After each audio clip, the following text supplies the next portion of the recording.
one last thing. I used to sit on the Human Services subcommittee, and the amount of information that is contained in dealing with the issues that are in the Health and Human Services budget is mind-boggling. And what I am disappointed about, and this is a continuing statement, I do not understand why we aren't holding meetings, not necessarily for the minority party, but for your own party to understand the nuances of the Department of Human Services, because you're the people that make the final decision. I can complain and gripe and try to point stuff out and try to be helpful, but none of it goes anywhere other than the majority gets his way, the minority gets their say. Your members need to be educated and hear the stuff that goes on. You got a new team. You have a new team, and you're not always going to be the chair. And why wouldn't you want to educate your members that eventually will take over this committee? Maybe you'll last for 30 years and 40 years. I know a lot of people get fed up with the whole thing, but I'm going to tell you, it's wrong that we do not educate our people, our fellow senators. This is a lifelong learning experience. When I came here, I understood biology and I understood advanced manufacturing. And since that time, I've learned about a whole litany of subjects, including human services, all the aspects of government.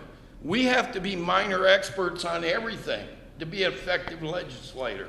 We all have our backgrounds, and very few of us have worked in this arena.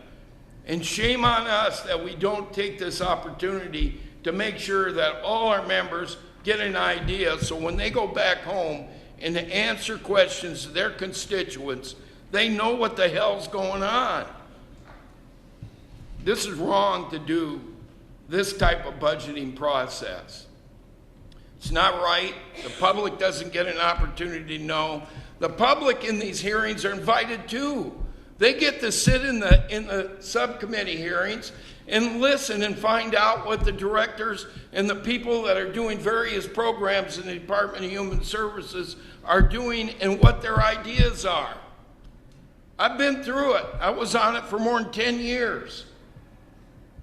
And I still don't understand all the nuances, and it's all changed. We need to educate not only ourselves, the public, and the people that are involved so they can put input in.